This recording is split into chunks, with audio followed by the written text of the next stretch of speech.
يضلل فلا هادي له وأشهد أن لا إله إلا الله وحده لا شريك له وأن محمدًا عبده ورسوله يا أيها الذين آمنوا اتقوا الله حق تقاته ولا تموتن إلا وأنتم مسلمون يا أيها الناس اتقوا ربكم الذي خلقكم من نفس واحدة وخلق منها زوجها وبث منهما رجالا كثيرا ونساء واتقوا الله الذي تساءلون به والأرحام إن الله كان عليكم رقيبا يا أيها الذين آمنوا اتقوا الله وقولوا قولا سديدا يصلح لكم أعمالكم ويغفر لكم ذنوبكم ومن يطع الله ورسوله فقد فاز فوزا عظيما أما بعد فأعوذ بالله من الشيطان الرجيم إن الذين قالوا ربنا الله ثم استقاموا تتنزل عليهم الملائكة ألا تخافوا ولا تحزنوا وأبشروا بالجنة التي كنتم توعدون لائق صد تکریم سامعین مکرم، اللہ ذوالجلال کا لاکھ لاکھ شکر ہے جس کی عنایت اور جس کے فضل اور رحمت سے ہمیں رمضان کا مہینہ نصیب ہوا اور پھر وہ مکمل ہوا۔ اسی کی توفیق سے ہی انسان کوئی نیکی کر سکتا ہے اور اسی کے فضل سے ہی کوئی نیکی اللہ کے ہاں قبول ہوتی ہے۔ اللہ تعالی ہم سب کے صیام و قیام کو شرف قبولیت سے نواز دے، اور وہ دعائیں جو ہر ایک نے کی ہیں اللہ ان دعاؤں کو بھی قبول فرمائے، اور اس طرح کے نیکی کے ایام بار بار اللہ تعالیٰ عطا فرمائے اور نصیب فرمائے۔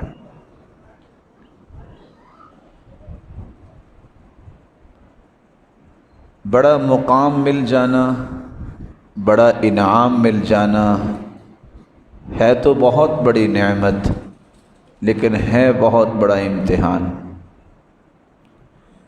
بچہ کلاس میں فرسٹ آتا ہے تو جہاں اسے خوشی ہوتی ہے میں فرسٹ آیا، وہاں آئندہ سالوں میں اس کے لیے ایک چیلنج بھی ہوتا ہے کہ میں اس معیار کو باقی کیسے رکھ سکتا ہوں۔ جس نے رمضان کے روزے رکھے ہیں، عبادات کی ہیں، دعائیں کی ہیں، قرآن کی تلاوت کی ہے اور اللہ ذوالجلال کے سامنے گڑ گڑا کے دعائیں کی ہیں، اور پھر بہت ساری نیکیاں کی ہیں، صدقات اللہ کی راہ میں دیے ہیں، یہ ساری چیزوں کو میں سارا سال باقی کیسے رکھ سکتا ہوں؟ یہ ایک بڑا مہم سوال ہے۔ وہ نیکیاں جس کے لیے میں سارا مہینہ تڑپتا رہا اور ان نیکیوں کو کر کے خوش ہوتا رہا، یہ تسلسل کے ساتھ نیکیاں کیسے ہو سکتی ہیں؟ ثابت قدمی کیسے مل سکتی ہے؟ استقامت کیسے اختیار کر سکتے ہیں؟ اس کا راستہ کیا ہے، اس کا طریقہ کیا ہے، اور کون سی ایسی چیزیں ہیں جن سے مجھے اب سارا سال بچنا ہوگا کہ کہیں میرا کیا ہوا عمل ضائع نہ ہو جائے، یا اتنا اچھا عمل کرنے کے بعد دوبارہ میں غلط راستے کی طرف چل نہ نکلوں، محرومیوں کے راستے کی طرف نہ چل نکلوں۔ یہ ایک بہت مہم سوال ہے، جس سوال اور اس کے جواب کو سمجھنے کے لیے آج ہم چند باتیں آپ کی خدمت میں پیش کریں۔ سب سے پہلے تو یہ جاننا ضروری ہے کہ استقامت کہتے کس کو ہے۔ جو میری اور آپ کی تڑپ ہونی چاہیے، اللہ ہمیں صراط مستقیم دے دے، استقامت عطا فرما دے اور ثابت قدمی عطا فرما دے۔ استقامت کس کو کہتے ہیں؟ سیدنا ابو بکر صدیق رضی اللہ تعالی عنہ کہا کرتے تھے، الاستقامہ اللہ تشرک باللہ شیئا۔ استقامت کا مفہوم یہ ہے کہ زندگی میں کبھی بھی شرک کے قریب نہ جاؤ۔ روزہ ہم نے خالص اللہ کی رضا کے لیے رکھا۔ اس رمضان کا پیغام یہ ہے کہ اگر آپ استقامت اختیار کرنا چاہتے ہیں، کوئی ایسا کلمہ جو شرک بن سکتا ہے، کوئی ایسا عمل جو شرک کے قریب لے جائے گا، کوئی ایسی فکر جو شرکیہ ہے، اس سے دستبردار ہو جائیے، اسے چھوڑ دیجئے، اس سے دور ہو جائیے۔ یہی استقامت ہے کہ ہم شرک کے قریب نہ جائیں۔ سیدنا عمر رضی اللہ تعالی عنہ فرمایا کرتے تھے، الاستقامہ ان تستقیم علی الامر والنہی ولا تروغ روغان الثعالب ولا تروغ روغان الثعلب۔ اللہ نے جو حکم دے دیا ہے اس کی پابندی کر لینا، جس سے منع کر دیا ہے اس سے رک جانا، اور زندگی اسی طرح ہی گزارتے گزارتے چلتے جانا، دائیں بائیں نہ دیکھنا کہ کون کیا کر رہا ہے مجھے بھی ایسا کرنا چاہیے، کون کیا کہہ رہا ہے مجھے بھی ایسا کہنا چاہیے۔ صرف یہ دیکھیں کہ میرے اور آپ کے رب نے کیا کہا ہے، میں وہ کام کروں گا۔ میرے رب نے کس چیز سے منع کیا ہے، میں اس سے رک جاؤں گا، اور اسی پہ اپنی زندگی کو گامزن کر لینا، یہ استقامت ہے، اور اسی کو ہی ثابت قدمی کہتے ہیں۔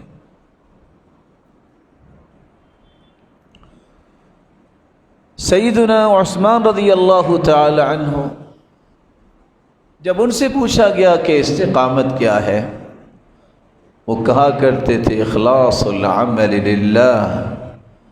روزے کو کوئی نہیں جانتا کس نے کس وقت پانی پیا، کس نے کس وقت کوئی چیز کھا لی، پتہ ہی کسی کو نہیں ہے۔ اگر کوئی ایسا کرے، خالص اللہ کے لیے روزہ رکھنے والے کو استقامت کا یہ مفہوم کشید کرنا چاہیے جو سیدنا عثمان کہہ رہے ہیں کہ میں اپنی زندگی میں ہر عمل خالص اللہ کی رضا کے لیے کروں۔ یہ استقامت ہے، نیت کا خلوص، نیت کا اخلاص، خوبصورت ارادے، اچھی سوچیں، اچھی فکریں اور اچھی پلاننگز، یہ میری اور آپ کی استقامت کی دلیل بن جائے گی اگر ہم رمضان کے بعد ان رویوں کو اختیار کرتے ہیں۔ سیدنا علی رضی اللہ تعالی عنہ جب ان سے پوچھا گیا استقامت کیا ہے، وہ فرمانے لگے، اداء الفرائض۔ جس چیز کو اللہ نے فرض قرار دے دیا ہے، یہ فرض ہے، یہ واجب ہے، یہ ضرور کرنا ہے، چھٹکارا ہی کوئی نہیں۔ جو فرائض کی پابندی کر لیتا ہے، اللہ اسے ثابت قدمی بھی دیتا ہے اور استقامت کی نعمت بھی عطا کرتا ہے۔ اسے یاد رکھنا، جب دشمن بہت ساری مار کھا چکا ہو، پھر جب وہ اٹھ کے بدلے کے لیے دوڑتا ہے نا، تو پھر نقصان بڑا کرتا ہے۔ اور اس کے کچھ پہلو آپ نے کل دیکھے ہوں گے کہ جس مسجد میں مغرب اور عشاء کی نماز پہ 6 صفیں ہوتی تھیں، آپ کو اندازہ ہو گیا ہوگا کہ کل ظہر پہ کتنی صفیں تھیں۔ استقامت جو ہے، ثابت قدمی جو ہے، یہ تمنا نہیں ہے کہ کر لی اور مل گئی، اس کے لیے تو ایفرٹس لگانی پڑتی ہیں، بہادر بننا پڑتا ہے، قوت خرچ کرنی پڑتی ہے۔ نہیں بھائی، میں نے ایک ریفریشر کورس کیا ہے، میں 1 مہینے کا استقامت کا شارٹ کورس کر کے نکلا ہوں، میں شیطان کی ناک پہ ایڑی لگا کے اسے ناکام کروں گا، کامیاب نہیں ہونے دوں گا۔ فرائض کی پابندی، اگر میری نمازوں میں سستی تھی رمضان سے پہلے، رمضان کے بعد اگر میں اللہ اکبر سننے کے بعد نماز کی تیاری میں لگ گیا ہوں، تو خوش ہو جاؤ، یہ ثابت قدمی ہے، یہی استقامت ہے۔ یہ دورہ کامیاب ہو گیا، یہ کورس کامیابی سے میں نے کر لیا، جس کو ریفریشر کورس میں کہہ رہا ہوں رمضان المبارک کا، کہ اللہ نے صرف فرائض نہیں، نوافل بھی پابندی سے پڑھائے، تراویح نوافل ہی۔ تو استقامت سے مراد فرائض کی پابندی بھی ہے۔ سیدنا حسن بصری رحمۃ اللہ علیہ استقامت کی تعریف کرتے ہوئے فرماتے ہیں: العمل بطاعت اللہ واجتناب معاصی۔ کسی کو استقامت اختیار کرنی ہو، کوئی ثابت قدمی چاہتا ہے، ڈھونڈے، تلاش کرے کون سا عمل ہو جس سے میں اپنے رب کو راضی کر لوں، اس کی اطاعت والا عمل کون سا۔ غور کرے میری زندگی کے کون سے ایسے رویے ہیں، کون سے ایسے کام ہیں جو نافرمانی ہیں اور میں کیے ہی جا رہا ہوں، میں کیے ہی جا رہا ہوں، میری عادت بن چکی ہے۔ ایسے کاموں کی لسٹ بناؤ، یہ مجھ سے غلطی ہو رہی ہے، میں غیبت کر بیٹھتا ہوں، میں کبھی چغلی کرتا ہوں، مجھ سے جھوٹ بولا جاتا ہے، میں کبھی کچھ کہتا ہوں۔ لسٹ بناؤ، اس پہ پابندی کرو کہ یہ کام اب نہیں کرنے، یہ کام نیکی کے ہیں جو میں نے آج تک نہیں کیے۔ چیک لسٹ بنائیں، میں نے آج تک یہ کام نہیں کیا، میں نے یہ بھی کام نہیں کیا، حالانکہ نیکی ہے، یہ قرآن میں آ گیا ہے، یہ حدیث میں آ گیا ہے۔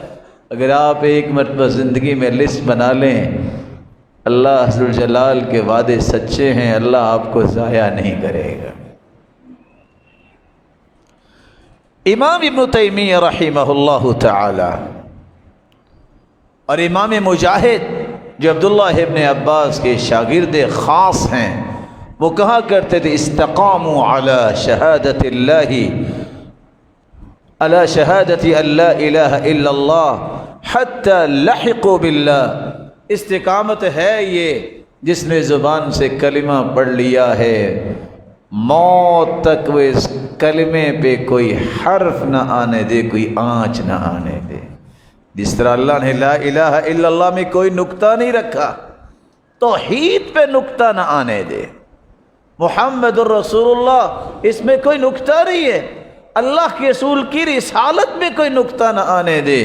12 حروف لا الہ الا اللہ کے ہیں، 12 حروف محمد الرسول اللہ کے ہیں، 12 اور 12 24 گھنٹے کی زندگی ایسی بنائے، نہ توحید پہ نقطہ کوئی آنے دے، نہ رسالت پہ نقطہ آنے دے۔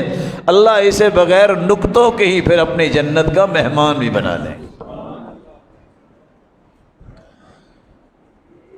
امام ابن تیمیہ رحمۃ اللہ علیہ فرمایا کرتے تھے: استقاموا علی محبتی وعبودیتی فلم یلتفتوا عنہ یمنة ولا یسرا۔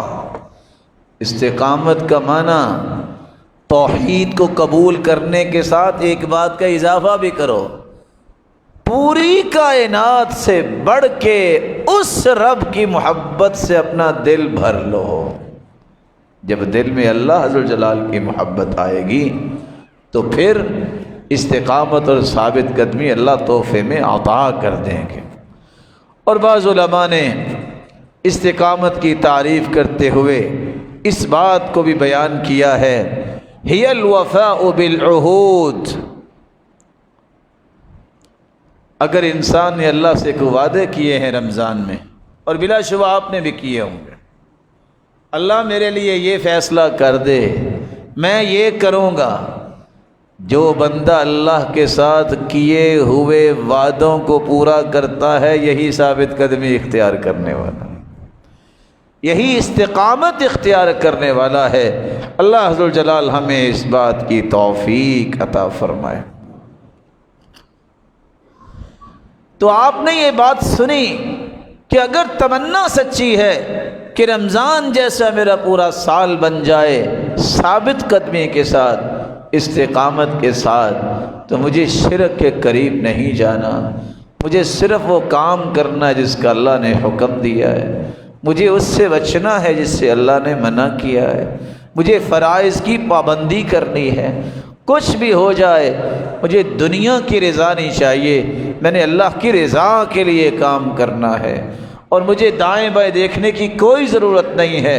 مجھے دیکھنا ہے کہ میں کہاں کھڑا ہوں، میرا سٹیٹس کیا ہے دینی طور پر، میرا اللہ کے ہاں مقام کیسے بن سکتا ہے، میں اپنے رب کو راضی کیسے کر سکتا ہوں، میں نے اللہ سے جو وعدے کیے تھے ان کی پابندی کتنی کر رہا ہوں، کون سے ایسے کام ہیں جو آج تک میں نے نہیں کی، اس کی لسٹ بناؤں گا اور اس کو کرنا شروع کر دوں گا ایک ایک کر کے۔ کون سے ایسے کام ہیں، میری زندگی کے کتنے سال ختم ہو گئے اور ابھی تک وہ برائیاں میرے ساتھ چلتی آ رہی ہیں، میں ان کو ایک ایک کر کے چھوڑتا رہوں گا۔ یہی استقامت ہے۔ اللہ ہم سب کو یہ نعمت عطا فرمائے۔ رسول اکرم صلی اللہ علیہ وآلہ وسلم نے اس لیے اپنی زبان اطہر سے استقامت کی فضیلتیں بھی بیان کی ہیں۔ سفیان بن عبداللہ الثقفی بیان کرتے ہیں، میں نے اللہ کے رسول صلی اللہ علیہ وسلم سے ایک سوال کیا، قل لی فی الاسلام قولا لا اسأل عنہ احدا بعدک۔ اللہ کے رسول صلی اللہ علیہ وسلم ایسی بات مجھے بتا دیجئے کہ میں آپ کے پاس یہ بات جب پوچھ کے چلا جاؤں تو زندگی میں مجھے کسی اور سے پوچھنے کی ضرورت ہی نہ رہے۔ آپ نے کیا فرمایا؟ قل آمنت باللہ ثم استقم، یہ کہہ دو کہ میں اللہ پر ایمان لایا اور اس پہ پھر پختہ ہو جاؤ، ثابت قدمی دکھاؤ۔ اس جیسا مشورہ آپ کو دنیا میں کوئی نہیں دے گا۔ اس سے یہ پتہ چلا استقامت اختیار کرنے والا ہی اصل میں حقیقی مومن ہوتا ہے۔ سچا ایمان اسی کا ہے جو چلتا ہی رہتا ہے نیکی کے کام پہ۔ وہ چند دن کے لیے نیکی نہیں کرتا، اس کی زندگی کا موٹو ہوتا ہے نیکی کرنا، اس کا شعار ہوتا ہے کہ میں نے نیکی کرنی ہے، دنیا برائی بھی میرے ساتھ کرے گی تو میں نے نیکی کو نہیں چھوڑنا۔ کیوں؟ میں نے وعدہ کر لیا ہے، میں نے اپنے آپ کو ایک مشن اور منہج دستور دے دیا ہے، میں اپنے دستور کو نہیں چھوڑ سکتا، قانون کو نہیں چھوڑ سکتا جو اللہ ذو الجلال نے بھیجا ہے، اس کو میں نے بھی اپنی زندگی کا شعار اور شعور بنا لیا ہے، میں اس کو چھوڑوں گا نہیں۔ آپ صلی اللہ علیہ وآلہ وسلم پر اسی طرح قرآن مجید اللہ نے اتارا، وَمَن يَعْتَصِم بِاللَّهِ فَقَدْ هُدِيَ إِلَى صِرَاطٍ مُسْتَقِيمٍ۔ اللہ ذو الجلال کی باتوں کو جو مضبوطی سے تھام لیتا ہے، اللہ اسے صراط مستقیم پہ گامزن کر دیتے۔ اللہ تعالیٰ نے حکم کیا دیا؟ فَاسْتَقِمْ كَمَا أُمِرْتَ وَمَنْ تَابَ مَعَكَ وَلَا تَطْغَوْا إِنَّهُ بِمَا تَعْمَلُونَ بَصِيرٌ۔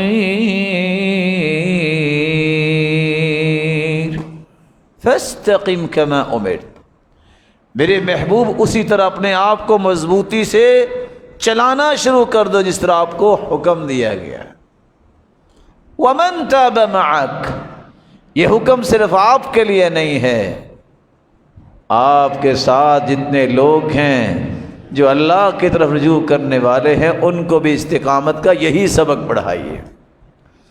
تو استقامت ہی انسان کو سچا مومن بناتی ہے۔ بلکہ رسول اللہ صلی اللہ علیہ وآلہ وسلم صحابہ کے پاس تشریف فرما تھے۔ عبداللہ ابن مسعود رضی اللہ تعالیٰ عنہ فرماتے ہیں، خط لنا رسول اللہ صلی اللہ علیہ وسلم خطا، اللہ کے رسول نے کچھ لائنیں لگائیں۔ ثم قال، جب وہ ایک لائن لگائی فرمایا ھذا سبیل اللہ، یہ جو سیدھی لائن ہے یہ اللہ ذوالجلال کی طرف لے جانے والی لائن۔ ثم خط خطوطا عن یمینہ وعن شمالہ، آپ نے پھر ایک لائن دائیں طرف بھی کھینچی اور ایک لائن بائیں طرف بھی کھینچی۔ پھر آپ صلی اللہ علیہ وسلم نے فرمایا ہذہ سبل متفرقہ علی کل سبیل منہ شیطان، یہ جو سیدھا راستہ ہے یہ قرآن و حدیث کا راستہ ہے۔ یہ جو میں نے دائیں بائیں لائنیں کھینچی ہیں یہ بھی مختلف راستے ہیں، لیکن ہر وہ لائن جو میں نے دائیں بائیں کھینچی ہے یہ وہ راستہ ہے جس راستے پہ ہر راستے پہ ہی شیطان بیٹھا ہوا، صراط مستقیم پہ وہ چلتا ہے جو اللہ ذوالجلال کے بتائے ہوئے اور اس کے رسول کے بتائے ہوئے راستے کو اختیار کرتا ہے۔ رسول اللہ صلی اللہ علیہ وآلہ وسلم نے پھر قرآن مجید کی یہ آیت تلاوت کی، وَأَنَّ هَذَا صِرَاطِي مُسْتَقِيمًا فَاتَّبِعُوهُ وَلَا تَتَّبِعُوا السُّبُلَ فَتَفَرَّقَ بِكُمْ عَن سَبِيلِهِ ذَلِكُمْ وَصَّاكُمْ بِهِ وَأَنَّ هَذَا صِرَاطِي مُسْتَقِيمًا، یہ ہے صراط مستقیم لوگو جس کو میں لے کے آیا ہوں، اس کو اختیار کرو، فَاتَّبِعُوا، اس کی اتباع کرو، وَلَا تَتَّبِعُوا السُّبُلَ فَتَفَرَّقَ بِكُمْ عَن سَبِيلِهِ، دائیں بائیں جو راستے ہیں ان کی طرف نہ جانا، یہ سارے کے سارے راستے شیطان کے راستے۔ راستہ وہی ہے جس کا تعین اللہ نے کر دیا ہے، راستہ وہی ہے جس کا تعین اللہ کے رسول نے کیا ہے، اس سے بڑا کوئی راستہ نہیں ہے۔ اللہ تعالیٰ اس راستے کی توفیق عطا فرمائے۔ میں ایک چھوٹی سی مثال سے بھی اس بات کو واضح کرنا چاہوں گا۔ راستہ یہ ہے صوموا لرؤیتہ وافطروا لرؤیتہ، چاند نظر آئے تو روزہ رکھو اور چاند نظر آئے تو عید مناؤ، یہ راستہ شریعت نے طے کیا ہے۔ دنیا جہان کی ٹیکنالوجی آسمانوں تک پہنچ جائے، حکم اللہ کے رسول کا ہی مانا جائے گا، جب تک چاند نظر نہیں آئے گا نہ روزہ رکھا جائے گا نہ عید منائی جائے۔ یہ راستہ ہے جو اللہ کے رسول نے دیا ہے، جو اللہ نے اپنے پیغمبر کی زبان سے یہ بات نکلوا دی ہے، اصول ہے، ضابطہ ہے۔ کوئی ادھر سے بول رہا ہے یہ بھی کوئی چاند ہے کہ رات 11 بجے نظر آیا، سبب کیا ہے؟ ہمیں ضابطے رسول یاد نہیں ہے میرے پیارے بھائیوں، آپ کو یاد ہونا چاہیے۔ سنن نبی داؤد کی روایت ہے، رسول اللہ صلی اللہ علیہ وسلم کے پاس ایک شخص آ گیا، کہا ہم نے چاند دیکھا ہے، روزہ رکھا ہوا تھا، آخر سحری بھی کی ہوگی، روزے رکھے ہوئے تڑوائے اور کہا آؤ نماز پڑھے۔ ہمیں ضابطہ یاد ہی نہیں رہتا۔ اور دوسری روایت کے الفاظ ہیں، ظہر کے بعد ایک شخص نے آگے کہا کہ میں نے چاند دیکھا ہے، آپ نے روزہ تڑوایا، کہا کل عید پڑھیں گے، کیونکہ عید جو ہے وہ سورج کے زائل ہونے زور سے پہلے پہلے پڑھ سکتے ہیں، کل عید پڑھیں گے، آج روزہ توڑ دو۔ ضابطہ وہ ہے جو اللہ کے رسول نے بیان کیا ہے۔ یہ کوئی معنی نہیں رکھتا کہ رات 1 بجے نظر آیا ہے کہ 11 بجے نظر آیا ہے، آ گیا یہ ثابت ہونا ضروری ہے۔ ایک نہیں کتنے لوگوں نے اگر دیکھا ہے تو مسلمان اس بات کا پابند ہے، صوموا لرؤیتہ وافطروا لرؤیتہ، روزہ رکھے گا تو چاند دیکھ کے رکھے گا، اور اگر عید منائے گا تو چاند دیکھ کے منائے گا۔ وہ شام کو نظر آ جائے، وہ 11 بجے نظر آئے، وہ سحری کو نظر آئے، اللہ کے رسول نے تو روزہ رکھا توڑوا دیا ہے۔ کس وجہ سے؟ ضابطہ یہ ہے، اپنے ضابطوں کی طرف نہ بجاؤ، بناوٹی ضابطہ نہیں بناتے، ہمیشہ بناوٹی ضابطوں کی طرف بندہ جاتا ہے جب قرآن و حدیث سے صحیح تعلیمات اس نے پڑھی نہیں ہوتی۔ رسول اللہ صلی اللہ علیہ وآلہ وسلم نے جس راستے کا تعین کیا ہے میرے پیارے بھائی، اس راستے کو ماننا چاہیے۔ اس لیے کبھی اس بات کی طرف توجہ نہ دیا کرے کہ روزہ رہ گئے اس کی قضائی دے، کوئی قضائی نہیں ہے، رائے نہیں ہے۔ اتنے مسلمان گواہی دے اور روزے کی قضائی ہو۔ اور یاد رکھنا ایک اور حدیث بھی ضابطہ ہے، اللہ کے رسول نے فرمایا کہ جب تم نے چاند دیکھنا ہے رمضان کے لیے 29 کے بعد، اگر نظر آ گیا ہے تو روزہ رکھ لو۔ فَإِنْ غُمَّ عَلَيْكُمْ فَأَكْمِلُوا عِدَّةَ ثَلَاثِينَ، اگر مطلع ابر آلود ہو، بادل ہے، نہیں پتہ چلا تو پھر 30 کی گنتی پوری کر لو، 30 کی گنتی پوری کرو۔ اگر کسی نے مطلع ابر آلود ہے، پتہ ہی کچھ نہیں ہے اور روزہ رکھا ہے تو یہ شک کے دن کا روزہ ہے۔ فمن صام یوم الشک فقد عصى ابا القاسم، جس نے شک کے دن کا روزہ رکھا اس نے اللہ کے رسول کی نافرمانی کی۔ کس چیز کی قضائی؟ رسول اکرم صلی اللہ علیہ وسلم نے جو ضابطہ دیا ہے یہ استقامت ہے۔ صوموا لرؤیتہ وافطروا لرؤیتہ، روزہ رکھا جائے تو چاند کو دیکھ کر، عید منائی جائے تو چاند کو دیکھ کر۔ اللہ ہمیں ان اصولوں کے اختیار کرنے کی توفیق دے جس کو شریعت نے پیش کیا ہے، جس کو اللہ کے پیارے پیغمبر نے پیش کیا ہے، جس کو اللہ جلال نے دین بنا کے ہم تک پہنچایا ہے۔ رسول اکرم صلی اللہ علیہ وسلم نے ایک اور بات بھی بیان کی، استقیموا ولن تحصوا۔ رسول اللہ صلی اللہ علیہ وآلہ وسلم نے فرمایا وَنِعِمَّ إِنِ اسْتَقَمْتُمْ وَخَيْرُ أَعْمَالِكُمُ الصَّلَاةُ وَلَنْ يُحَافِظَ عَلَى الْوُضُوءِ إِلَّا مُؤْمِنٌ۔ مسلمانوں سیدھے ہو جاؤ۔ تمہارے سیدھا ہونے کی دلیل کیا ہے؟ تم نماز کے پابند بن جاؤ، یہ تمہارے سیدھا ہونے کی نشانی۔ تمہاری اگر نمازوں کی پابندی نہیں ہے تم سیدھے نہیں ہو، تمہاری استقامت نہیں ہے۔ اور یہی استقامت ہے، تم نماز کی پابندی کرو۔ وَلَنْ يُحَافِظَ عَلَى الْوُضُوءِ إِلَّا مُؤْمِنٌ، ساتھ یہ بھی فرمایا اپنے آپ کو باوضو رکھنے والا کتنا خوش نصیب ہے، جو خالص اور پختہ ایمان والا ہوتا ہے، یہی تو وہ ہے جو ہر وقت وضو کی حفاظت کرتا ہے۔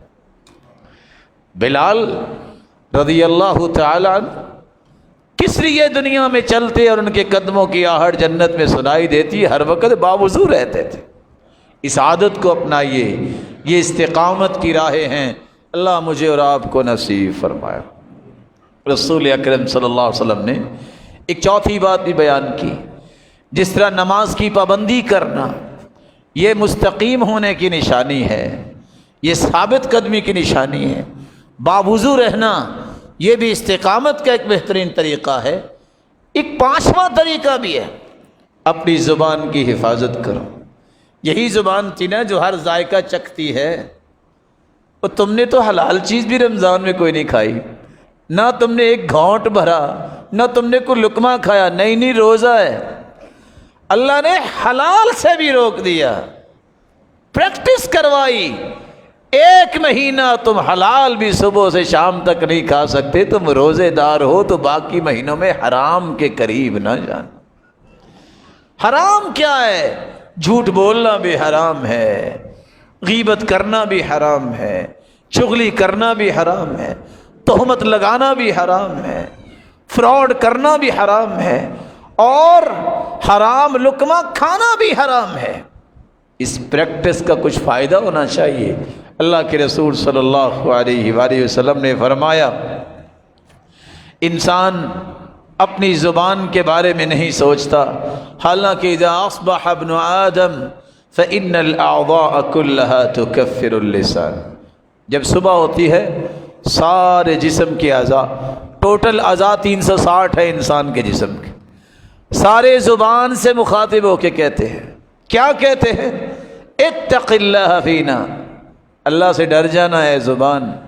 اتق اللہ فینا فإن استقمت استقمنا وإن اعوججت اعوججنا. اے زبان تم سیدھی رہی تو ہم بھی سیدھے رہیں گے، اگر تو ٹیڑھی ہو گئی تو ٹیڑھ پن ہمارے اندر بھی آ جائے گا، ہمارے اندر بھی آ جائے گا. تیری سیدھی بات کرنے سے ہمیں نعمتیں ملیں گی، تو نے کوئی غلط بات کہہ دی تو یہ سزائیں ہمیں بھی سہنی پڑیں گی. زبان کی حفاظت کیجیے. وہ کیسے ہوں گے سیدنا ابو بکر جو اپنی زبان کو کھینچ رہے تھے؟ سیدنا عمر نے پوچھا ما غفر اللہ لک، اے اللہ آپ کو معاف کرے، آپ کیا کر رہے ہیں؟ آپ زبان کیوں کھینچ رہے ہیں؟ فرمایا ان ھذا الذی اوردنی الموارد، اگر ہلاکتوں کی طرف لے کے جاتی ہے تو یہ زبان ہی لے کے جاتی، میں اس کی تربیت کر رہا ہوں. اللہ کے رسول نے سچ فرمایا تھا، اللہ کے رسول نے سچ فرمایا تھا. صحابی جا رہے ہیں معاذ بن جبل، اللہ کے رسول نے اسلام کی بھی بات کی، ایمان کی بھی بات کی، جہاد کی بھی بات کی. مختلف باتیں کرنے کے بعد فرمایا میرے صحابی وَهَلْ يَكُبَّ النَّاسُ عَلَى مَنَاخِرِهِمْ إِلَّا حَصَائِدَ أَلْسِنَتِهِمْ. یہ اسلام قبول کرنے والے ہیں، ایمان کا دعویٰ کرنے والے ہیں، نیکیاں کرنے والے، قیامت کو اگر جہنم میں الٹے لٹکائے جائیں گے تو زبانوں کی وجہ سے لٹکائے جائیں گے. اس لیے رمضان کے بعد اپنی زبان کی حفاظت کیجیے. اور زبان کی حفاظت کرنے والے کی زندگی میں بھی اللہ نے ایسی رونق رکھی ہے کہ آپ سوچ ہی نہیں سکتے. من لانت کلمتہ وجبت محبتہ، جس کی زبان میں نرمی آ جاتی ہے اللہ پوری دنیا کے دلوں میں اس کی محبت بھر دیتے ہیں. اور صحابی نے آ کے سوال کیا اللہ کے رسول ایک بات بتائیے، جنت مجھ پہ واجب کیسے ہو سکتی؟ سوال چھوٹا سا ہے، کتنی بڑی بات پوچھی کہ جنت واجب ہی ہو جائے. آپ نے فرمایا 3 کام کر لو. طیب الکلام، بات اچھی کیا کرو. بذل السلام، جس کو بھی ملو سلام کہا کرو. اطعام الطعام، اللہ کی رضا کے لیے کھانا کھلایا کرو. تینوں کام کر لو گے جنت واجب ہو جائے گی. اللہ کے رسول نے فرمایا ان فی الجنۃ لغرفا یری ظاہرها من باطنها وباطنها من ظاہرها. جنت میں اللہ نے ایسے گھر تیار کیے ہیں، کرسٹل کے گھر، جس گھر میں بیٹھے جنتی پوری جنت کا نظارہ کر رہا ہوگا. اور جنت میں جہاں بھی جائے گا سیر کے لیے، جنت میں بازار بھی ہوں گے، یاد رکھیے گا حدیث کے الفاظ جمعہ بازار لگے گا. اور جنتی جائیں گے خوبصورت بن کے آئیں گے. جب شمال کی طرف سے ہوائیں اٹھیں گی، گھر والے کہیں گے قد ازددتم واللہ حسنا وجمالا، وہ کیا کر کے آئے ہو، تم تو پہلے سے بھی خوبصورت بن کے آ گئے. جنت میں جہاں بھی جنتی جائے گا اپنے گھر کا نظارہ کر سکے گا. وہ کون سے گھر ہیں، یہ کن کو ملیں گے؟ اللہ کے رسول یہ اللہ نے بنائے کس کے لیے ہیں؟ جواب ملا اعدہ اللہ لمن الان الکلام، اللہ نے بنائے ہیں جن کی زبان میں نرمی ہوتی ہے. واطعم الطعام، جو لوگوں کو کھانا کھلاتے ہیں. وافشى السلام، جو سلام کو عام کرتے ہیں. وصلى باللیل والناس نیام، جب لوگ سو رہے ہوتے ہیں یہ تہجد میں کھڑے ہوتے ہیں.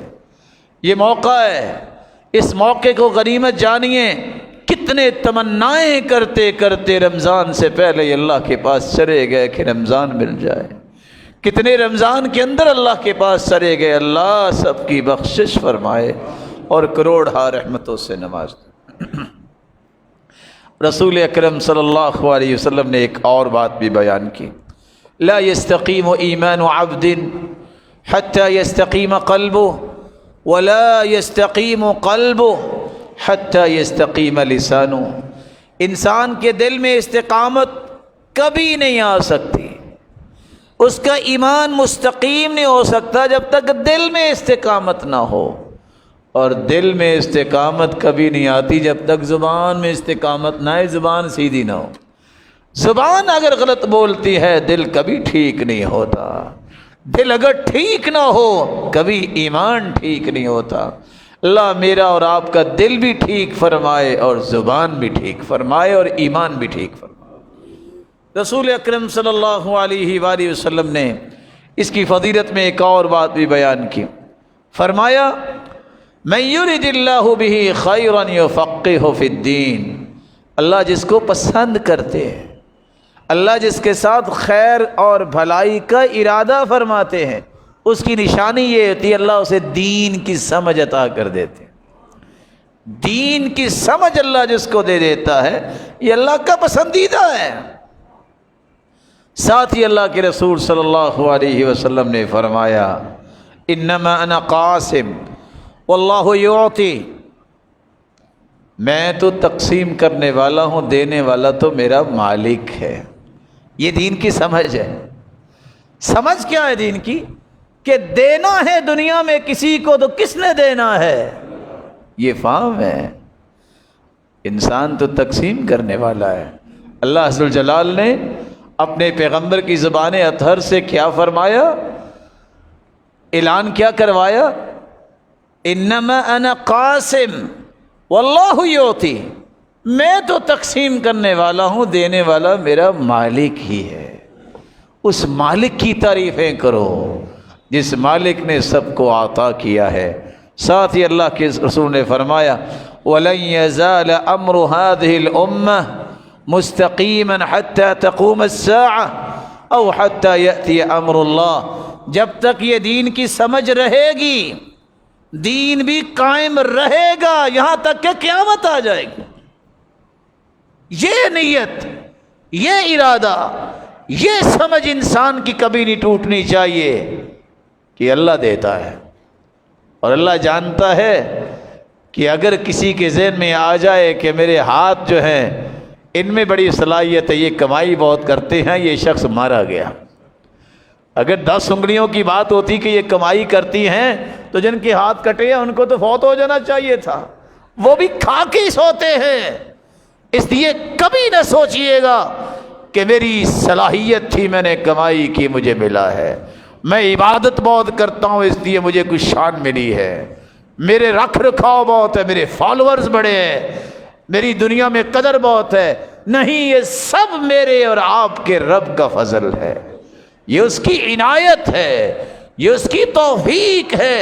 اللہ اس توفیق کو ہمیشہ ہمارے اوپر قائم رکھے، اور اللہ عز وجل جس کو بھی جو نعمت عطا کی اللہ اس کی حفاظت فرمائے۔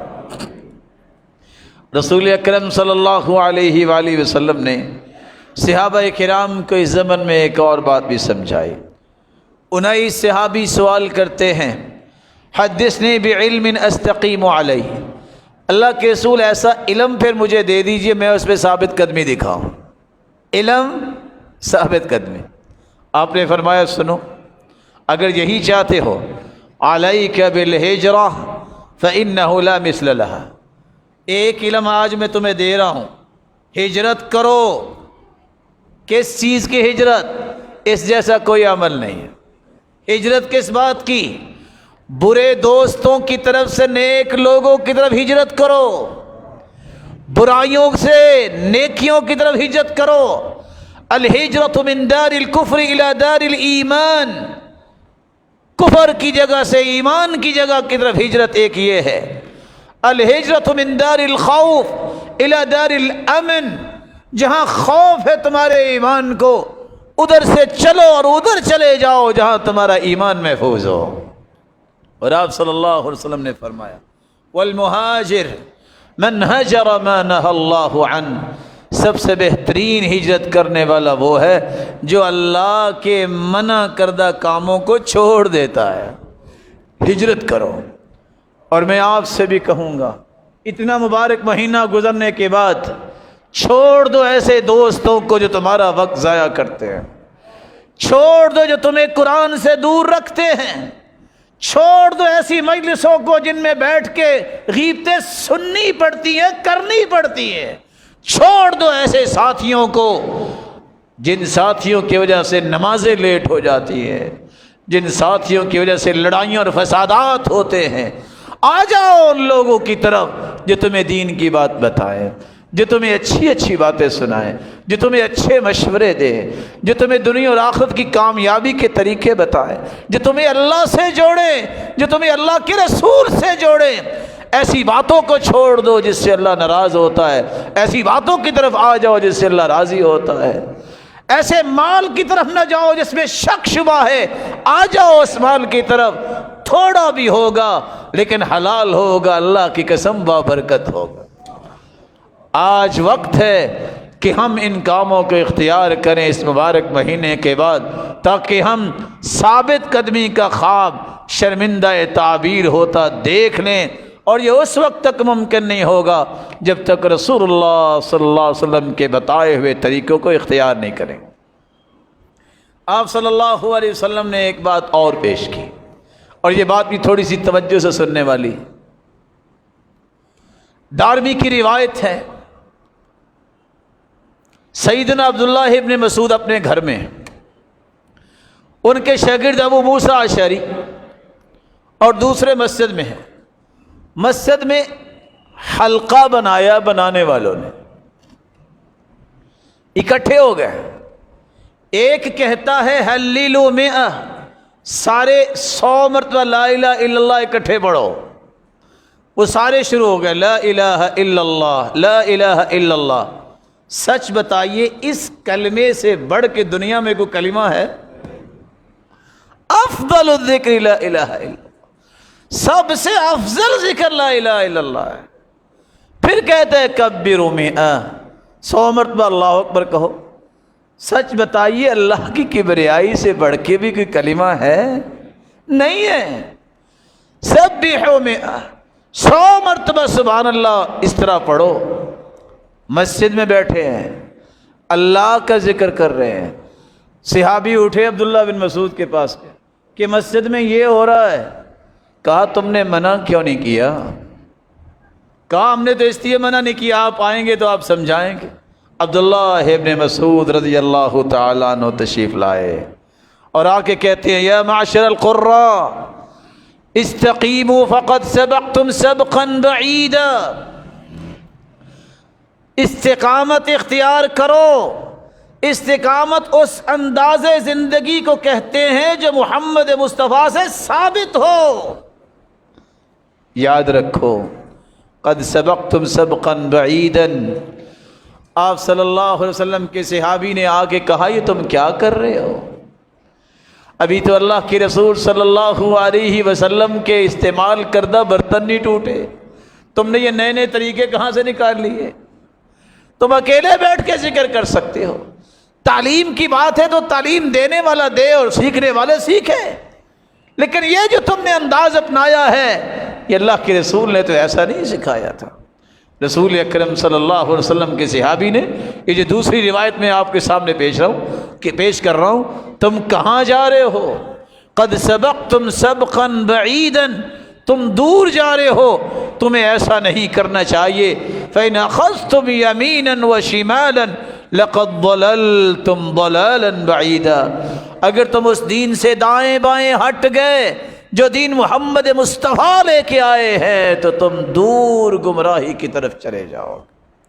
سنت کو نہ چھوڑو، بدعات کی طرف نہ جاؤ۔ چھوٹی سی تعریف بدعت کی یاد رکھو، ہی الفعل المخالف لرسول اللہ صلی اللہ علیہ وسلم، ہر وہ کام جو اللہ کے رسول نے نہیں کیا وہ دین نہیں ہو سکتا۔ میں پھر دہراتا ہوں تاکہ میرے معزز اور مکرم بھائیوں کو یاد رہے، ہر وہ کام جو محمد مصطفیٰ نے نہیں کیا، حکم نہیں دیا، وہ دین نہیں بن سکتا۔ دین وہی ہے جو محمد مصطفیٰ نے اختیار کیا۔ میرا اور آپ کا ایمان ہونا چاہیے آدم سے لے کے قیامت تک آنے والی انسانیت میں محمد مصطفیٰ جیسا اللہ نے پیدا ہی نہیں کرنا۔ مخلوق میں سے ذات کے اعتبار سے اس جیسی ہستی دنیا میں نہ آئی ہے نہ آئے گی۔ جس طرح وہ ذات کے اعتبار سے بے مثال ہستی اللہ نے پیدا کی ہے، یاد رکھیے گا، وہ اپنی ہر بات کے اعتبار سے بھی بے مثال ہی ہے، اس کی ادائیں بھی بے مثال ہیں، اس کے اعمال بھی بے مثال ہیں۔ اس لیے ہم اس ہستی کے عمل کو اپنا عمل بنائیں جس جیسی ہستی اللہ نے بنائی ہی نہیں ہے۔ اللہ ہمیں سنت پہ اپنی زندگی گزارنے کی توفیق عطا فرمائے۔ رسول اکرم صلی اللہ علیہ وآلہ وسلم کے پاس ایک شخص آیا اور آ کے سوال کرتا ہے، دلنی علی عمل یدنینی من الجنہ ویباعدنی من النار۔ اللہ کے رسول ایسا عمل تو بتائیے جس عمل کو کرنے سے میں جنت کے قریب ہو جاؤں، وہ عمل ہی مجھے جنت کے قریب کر دے اور جہنم سے دور کر دے۔ آپ نے کیا فرمایا؟ اعبد اللہ، ان تعبد اللہ ولا تشرک بہ شیئا، اللہ کی عبادت کرنا، شرک نہ کرنا۔ تقیم الصلاۃ، میرے صحابی نماز کی پابندی کرنا۔ وتؤتی الزکاۃ، زکوٰۃ کو ادا کرنا۔ وتصل، اور رشتہ داروں سے اچھا برتاؤ کرنا۔ اونٹنے کی مہار پکڑی ہوئی تھی اس شخص نے، آپ نے فرمایا اب چھوڑ دو میری مہار اونٹنی کی جو ہے وہ تم نے پکڑی ہے۔ اس صحابی نے اونٹنی کی مہار کو چھوڑ دیا اور چلا گیا۔ آپ نے صحابہ کی طرف مخاطب ہو کے فرمایا، دیکھ رہے ہو اس نے سوال کیا کیا؟ ایسا عمل پوچھ رہا ہے کہ جنت کے قریب ہو جاؤں، جہنم سے دور ہو جاؤں۔ توحید کو نہ چھوڑے، نماز کو نہ چھوڑے، زکوٰۃ خوشی سے ادا کرے، رشتہ داروں کے ساتھ اچھا برتاؤ کرے۔ ساتھ ہی اللہ کے رسول نے فرمایا، ان تمسک بما امر به دخل الجنہ۔ بخاری مسلم کی روایت ہے، صحابہ گواہ رہنا، اگر اس نے 4 چیزوں کی پابندی کر لی، تمسک اختیار کیا، ثابت قدمی سے، استقامت سے لگا رہا، تو یہ شخص جنت میں جائے گا۔ اللہ ذو الجلال ہر ایک کو جنت کی خوشخبری سنائے۔ امام ابن تیمیہ رحمۃ اللہ علیہ کہا کرتے تھے، اعظم الکرامہ لزوم الاستقامہ۔ لوگ بڑی بڑی کرامتیں بیان کرتے ہیں، فلاں کی کرامت، فلاں کی کرامت۔ اللہ ذو الجلال ہمیں حقیقی کرامت عطا فرمائے۔ اور یاد رکھنا کرامت کے بارے میں، ہم کہتے ہیں کوئی معجزہ ہی ہوگا تو ایسا ہوگا۔ میرے محترم، معجزات انبیاء کے ہوتے ہیں، اب معجزہ نہیں ہو سکتا، اب کوئی کرامت ہو سکتی ہے، لیکن یاد رکھنا جس کی کرامت ہوتی ہے وہ بتاتا نہیں ہوتا۔ 1400 سال کی تاریخ ہے، جتنے صاحب کرامت ہوتے ہیں وہ دوڑ جاتے ہیں تاکہ لوگ جو ہے وہ اللہ ذو الجلال سے تعلق توڑ نہ بیٹھے اور میری طرف نہ آ جائیں۔ یہ نیک لوگوں کی عادت ہوتی ہے۔ اعظم الکرامہ لزوم الاستقامہ، سب سے بڑی کرامت یہ ہے کسی مسلمان کی کہ وہ ثابت قدمی سے اللہ کے دین پہ ڈٹا ہوا ہے، استقامت کے ساتھ اللہ ذو الجلال کے ساتھ جڑا ہوا ہے۔ اللہ یہ کرامت ہر ایک کو نصیب فرمائے۔ وآخر دعوانا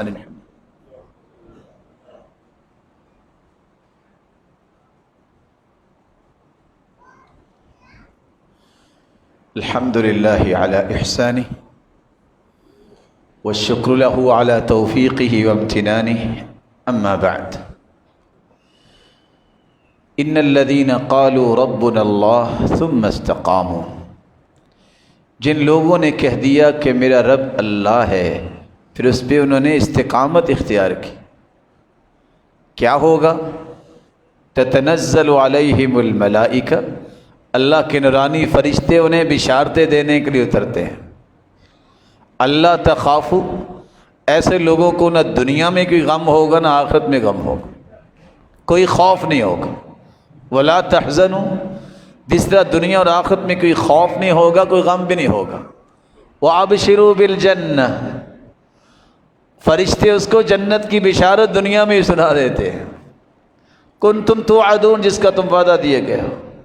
نحن اولیاؤکم فی الحیات الدنیا، اللہ فرماتے ہیں خوشخبری یہ بھی سنا دو میرے بندے، تم استقامت اختیار کر رہے ہو ہم تمہارے مددگار ہیں دنیا میں، وفی الآخرہ، آخرت میں بھی ہم تمہارے مددگار ہوں، وَلَكُمْ فِيهَا مَا تَشْتَهِيهِ الْأَنفُسُ، ایک اور خوشخبری بھی میرے فرشتوں سنا دو، جنت میں تمہیں وہ ملے گا جو تم چاہو گے، وَتَلَذُّ الْأَعْيُنُ، وہ ملے گا جو تمہاری آنکھوں کو اچھا لگے گا کہ اللہ یہ بھی چاہیے، آنکھوں کی لذت بھی اللہ عطا کرے، وَأَنْتُمْ فِيهَا خَالِدُونَ، نواں انعام تمہارا یہ ہے، یہ چند لمحات کے لیے جنت نہیں ملے گی، اور میرے بندو جو تم استقامت اختیار کرو گے تمہیں میں ہمیشہ ہمیشہ کی جنت دوں گا۔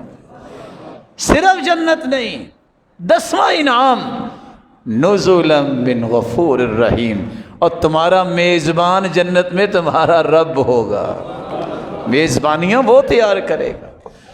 10 انعام اللہ تعالیٰ نے اس آیت کے اندر بیان کروائے، لیکن کس کے لیے؟ جو استقامت اختیار کرتا ہے، جو ثابت قدمی اختیار کرتا ہے۔ میرے پیارے بھائی، رمضان میں نمازوں کی پابندی کی ہے تو سارا سال پابندی کر کے استقامت دکھاؤ۔ رمضان میں قرآن پڑھتے رہے، سارا سال قرآن پڑھنے کی عادت بناؤ۔ رمضان میں خاموشی اختیار کرتے، ضرورت کی باتیں کرتے تھے تو سارا سال ایسی عادت بناؤ۔ رمضان میں صدقہ کیا ہے تو سارا سال فقیروں مسکینوں کا خیال رکھو۔ یہ وہ چیزیں ہیں جس سے 10 انعامات انسان کو ملتے ہیں۔ یہاں میں 2 چیزیں اور پیش کر کے بات کو ختم کروں گا۔ پہلی چیز، یہ استقامت ٹوٹتی کیسے ہے؟ بندہ تو بڑا اچھا رمضان گزرا اس کا، لیکن اس کی ثابت قدمی ٹوٹتی کیسے ہے؟ سب سے پہلا طریقہ جس سے اس کی استقامت ڈیمیج ہو جاتی ہے، الجلیس السوء، برا دوست، برا ہم نشین، جس کے ساتھ بیٹھتے ہو وہ کیسا ہے؟ قل لی من تعاشر قلت من انت، ایسا سطحی قسم کا انسان، گرا ہوا انسان جس کو نماز پڑھنے کی بھی ضرورت نہیں ہے، جس کو دین کی سمجھ نہیں ہے، لوفر اور سلینگ گفتگو کرنے والا ہے، چھوڑ دو اس کو۔ یہ برا دوست تمہاری استقامت کو توڑ پھوڑ کے رکھ دے گا۔ کس وجہ سے؟ امام ابن حبان کہا کرتے تھے کہ بری دوستی آگ کا انگارہ ہے، 1 منٹ میں تمہیں جلا دے یا کچھ دیر بعد جلا دے، جلانا ہی ہے اس نے۔ اور آپ صلی اللہ علیہ وسلم نے مثال بھی دی ہے، مثل الجلیس الصالح والسوء، اچھا دوست وہ ہوتا ہے جس طرح خوشبو والا ہے۔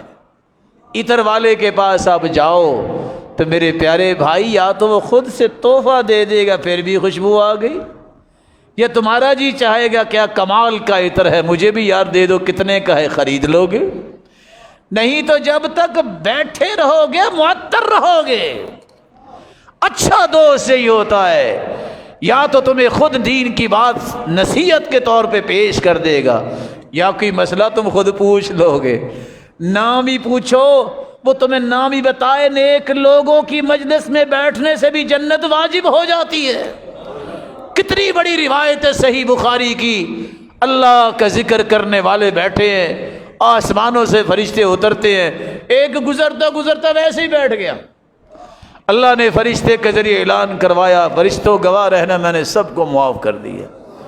فرشتے کہتے یا اللہ، ان فیہم عبدا خطا انما مر بمجلس فجلس معهم، اللہ یہ گنہگار تو گزرتا گزرتا ویسے ہی بیٹھ گیا تھا، یہ تو نہیں اس کام کے لیے آیا تھا جس کام کے لیے پہلے بیٹھے ہیں۔ جواب سنیے گا، هم الجلساء لا یشقی بهم جلیسهم، اور میرے فرشتوں جو بیٹھنے والے مجھے پیارے اتنے لگتے ہیں، جو ان کے ساتھ بھی آ کے بیٹھ جائے وہ بدبخت نہیں ہوتا، میں اسے بھی معاف کر دیتا ہوں۔ اچھے دوست تلاش کیجئے۔ اور برے دوست کی مثال کیا بیان کی ہے بخاری مسلم کی روایت میں، مثل الجلیس السوء کحامل کنافخ الکیر، وہ بھٹی میں پھونک لگانے والے کو دیکھا ہے جو آگ جلا رہا ہوتا ہے، اللہ کے رسول نے فرمایا اس کے پاس بیٹھے ہوگے نا جو آگ جلا رہا ہے، یا تو چنگاری اڑے گی تمہارے لباس کو جلا دے گی، نہیں تو جب تک بیٹھے رہو گے دھواں تو برداشت کرنا پڑے گا۔ برے لوگوں کے ساتھ بیٹھو گے تمہیں برائی میں برا بنا لے گا، نہ بھی برا بنائے تو تمہیں ذلت کا سامنا کرنا پڑے گا، یہ دھواں ہے۔ لوگ کہیں گے جانتے ہیں کس کے ساتھ بیٹھتے ہو، کل من تعاشر قلت من انت، یہ بتا دو کہ تم بیٹھتے کس کے ساتھ، میں تمہاری حقیقت کھول دیتا ہوں کہ تمہاری اصلیت کیا ہے۔ یہ چھوٹی بات نہیں ہے۔ الناس کاسراب القطا، کبھی کوا فاختہ کے ساتھ نہیں بیٹھتا، کبھی کوا فاختہ کے ساتھ نہیں بیٹھتا۔ نیک لوگ نیکوں کے ساتھ بیٹھتے ہیں، بد لوگ برے لوگوں کے پاس بیٹھتے ہیں۔ بد لوگوں کے سامنے سب سے برا وہ ہوتا ہے جو نیکی کا حکم ان کو کرتا ہے۔ نیک لوگ کبھی ہم نوالا ہم پیالہ ان کو نہیں بناتے جو بے نماز ہیں، جو اس طرح کی سنگ اور ورگل گفتگو کرتے ہیں۔ ان کو یہ ہوتا ہے کہ میرا دین کیسے بچ سکتا ہے۔ صحابی جس جیسا ایمان ہی کسی کا نہیں، وہ ایک دوسرے کو کہتے تعال نؤمن ساعہ، میرے بھائی میرے پاس بیٹھو تھوڑا سا ایمان تازہ کر لیں۔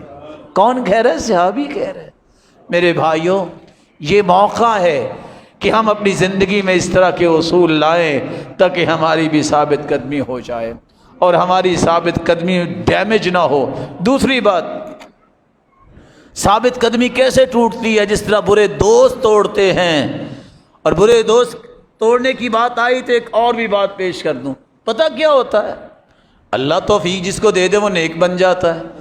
برے دوست پتہ کہتے ہیں ہاں اب بڑے تم مولانا بن گئے ہو، تانے دیں گے، باتیں یاد کروائیں گے کہ تم تو ایسے تھے، کم نغمت سمعنا وانت فینا راقص مریب، اور اکٹھے ہم نے گانے سنے اور تم رقص بھی کیا کرتے تھے، آج بڑے نیک بن بیٹھے ہو۔ پھر کہیں گے وہ کتنے ہم نے اکٹھی نمازیں چھوڑی، آج تم اکیلے ہی نیک بن گئے ہو۔ کتنے ہم نے جوئے کھیلے، آج تم اکیلے نیک بن گئے ہو۔ لا تلتفت لا تلتفت، مت ان کی باتوں پہ غور کیجئے گا، باتیں ہوتی رہتی ہیں، استقامت نہ چھوڑیے گا۔ وہی جواب دیجئے گا جو صحابی نے جواب دیا۔ کون سا جواب؟ اسلام سے پہلے مرصد الغنوی، اس کا تعلق اناق کے ساتھ تھا۔ جب اسلام لے آئے، اسلام قبول کرنے کے بعد دوبارہ گئے مکہ، اناق نے دیکھ لیا، کہا مرصد آ گئے ہو؟ کہا خبردار بات کی میں مسلمان ہو چکا ہوں۔ کہا میں شور مچاؤں گی، کہا مچا دو، میں اللہ کا بندہ بن گیا ہوں، میرا رب میری حفاظت کرے گا۔ تانوں سے کبھی نہ ڈریے، پریشان نہ ہوئیے۔ الکلاب تنبح والقافلۃ تسیر، ہمیشہ قافلے رواں دواں رہتے ہیں۔ جنہوں نے باتیں کرنی ہیں، جنہوں نے آوازیں نکالنی ہے، وہ آوازیں نکال دیے ہوتے ہیں، پریشان نہ ہوئی۔ تیسری بات، الغفلۃ والتسویف، کبھی بھی زندگی میں یہ نہ سوچئے گا چلو نیکی کاری لوں گا، چلو یہ کام کاری لوں گا، چلو یہ گناہوں سے معافی مانگ لوں گا۔ فوری اپنی زندگی کے کام نپٹانے کی کوشش کرے۔ پتہ ہے کہ سورج غروب ہونے سے پہلے زندگی کا سورج غروب ہو جائے۔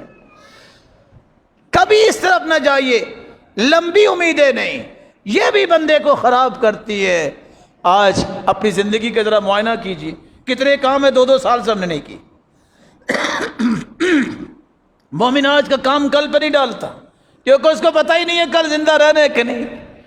کل میرے ہاتھ میں نہیں ہے، جو ماضی گزر چکی ہے اس پہ میں افسوس کر نہیں سکتا، وہ گزر گیا۔ آج میں کیا کرنا چاہتا ہوں یہ پلاننگ کیجیے۔